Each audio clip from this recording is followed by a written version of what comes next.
Kıvanç Barkalbaz filmden söz ovanına tağındık. Bir Tuğanım degen çarmanı sizler için atkattırayım. Cengil Bey'le çakarsın.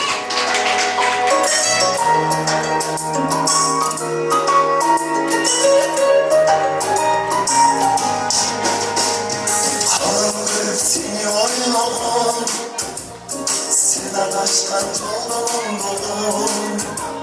Sürgülüzgü sırtına kadar, bir duran hep seni vurmadım. Bir duranla bir duran büyür, bir duran ve bir duran sürür. Çalsan çoğunda kaldırmay, bir duranın canım acır. Bir duranla bir duran büyür, bir duran ve bir duran sürür.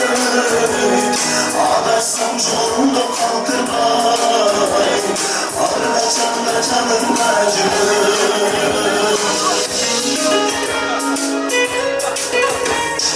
Yaratandan bakır sıramdan, şimdi gelir sana kumandan. Bir durandım vurdu başlacan, harbi işim oldu kınavdan. Bir duranda bir duran duyar, bir duran ve bir duran sürür.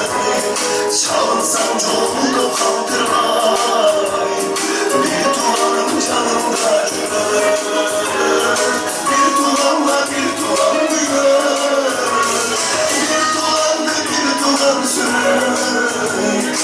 Adaşsam çoğuldu kaldırmay, ardaşan da canım acır.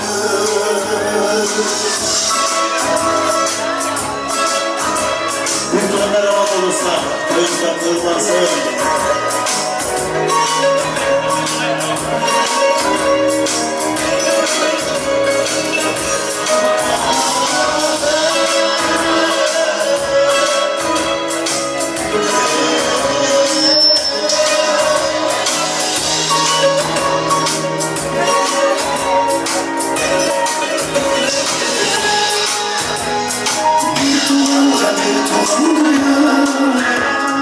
Bir tuğan da bir tuğan sürür.